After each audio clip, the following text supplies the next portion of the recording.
to Pina Cucina. Today we're going to be making a very special dish. It is called cucina, and this is something that it was done with leftover chickpeas.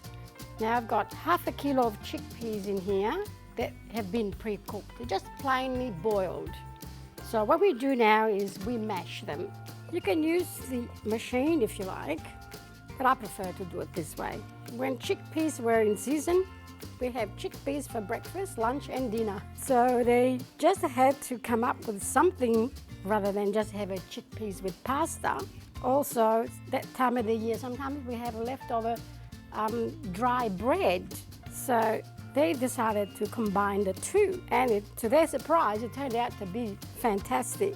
So this dish was our breakfast. Today you can have it for an entree. It's a side dish. It's just up to you, whatever you prefer. It'll be great with a steak, with chicken, with fish, any accompaniment. What we're looking for is a sort of a rough mash. It doesn't have to be very smooth, but it can be. You can use your food processor if you like to do it that way. Okay, so now it's done. Now we're putting all this in the pot. In it goes. It's a little bit dry, so we're going to add a bit of water. This is going to be something like a polenta, Calabrese style. So we add in some water. Mix it all in.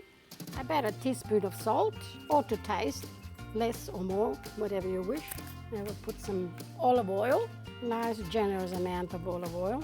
So roughly about half a cup. Then we put the bread in. This is dry bread. Now the idea is to get all the bread nice and soggy. So we might need a little bit more water because we haven't got any fire on here yet. A bit more water. Because what we need to do now is to get this water to evaporate. We want the bread to be nice and soggy. And because it's dry, old bread, it takes a little longer for it to soak up the liquid. Okay, now I'm going to turn it on. So this is basically, you need to keep stirring and stirring. Don't leave it here, otherwise it'll burn. It's got to be a sort of a dryish consistency. That's when you know it's ready. And the best part of this dish is the bit that's stuck on the bottom. We used to fight for it. We all used to want to know who's going to wash the pot. It's like, me.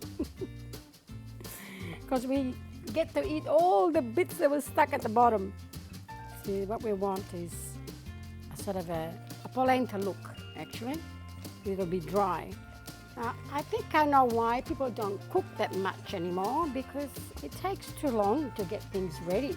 You know, the restaurants do take the time, and they do preparations in the afternoons, don't they?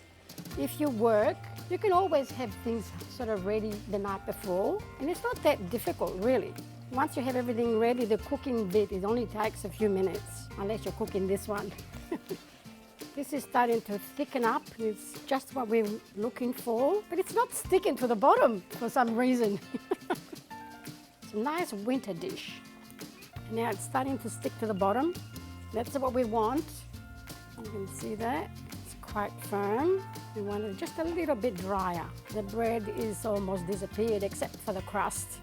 You can still see that. It's all nicely dissolved. It's all combined. It takes a little while to get to this stage, but it's worth it. I mean, you have to be there, keep stirring constantly, otherwise it will burn. And I think we're there. Okay, now this is ready now. We'll put it in a dish. So you can see it's got the polenta consistency, Calabrese style. Now we do have a little bit stuck on the bottom. That's the best bit. Drizzle a little bit of olive oil. And you can have it like that, but I like a little bit of chili on mine. So we're going to put some chili. And we just put a little bit of chili. And there you go, cucina.